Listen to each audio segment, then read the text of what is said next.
বন্ধ হওয়ার ঝুঁকিতে ইতালির শ্রমবাজার।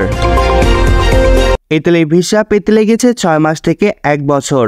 এরই মধ্যে ঢাকার দূতাবাসে আটকা পড়ে আছে 20,000 বাংলাদেশি পাসপোর্ট। 10 থেকে 12 লক্ষ টাকা খরচ করে নেওয়ার অনেক ওয়ার্ক পারমিটের মেয়াদও শেষ হয়ে গেছে। বয়ডার মতে সময় মতো বৈধ কর্মী পাঠানো না গেলে ইউরোপের সবচেয়ে বড় এক শ্রম বাজারটি বন্ধ হয়ে যাওয়ার ঝুঁকিতে পড়বে।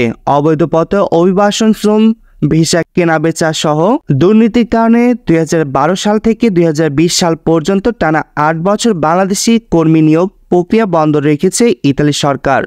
2021 সালে পুরাদমে আবারও চালু হয় শ্রম বাজারটি। এরপর 2023 সালে প্রায় 16,500 বাংলাদেশি কর্মী দেশটিতে কর্মসংস্থানের সুযোগ পান। ফ্লুসি ডিগ্রি এর আওতায় দেশটিতে বাংলাদেশ থেকে বিভিন্ন খাতে মোট 30,850টি কর্মী নিয়োগের কথা। এর মধ্যে 18,000 মৌসুমি। স্থানীয় প্রশাসনের যাচাই বাছাই প্রক্রিয়া শেষে সেসব কর্মীর জন্য নুল্লা আস্তা বা ওয়ার্ক পারমিট ইস্যু করা হলেও অভিযোগ উঠেছে ভিসার জন্য 6 মাস থেকে 1 বছর পর্যন্ত পাসপোর্ট আটকে থাকার। এতে করে দেশের বিভিন্ন জেলা থেকে বিভিন্ন প্রত্যাশীদের মাসের পর মাস চক্কর কাটাতে হচ্ছে গুলশানের ভিসা সেন্টার VFS এর দ্বারে।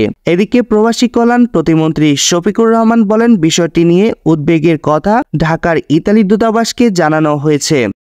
ধন্যবাদ সবাইকে। পরবর্তী নিউজ আপডেট পেতে নিউজ 24 এর সাথে থাকুন।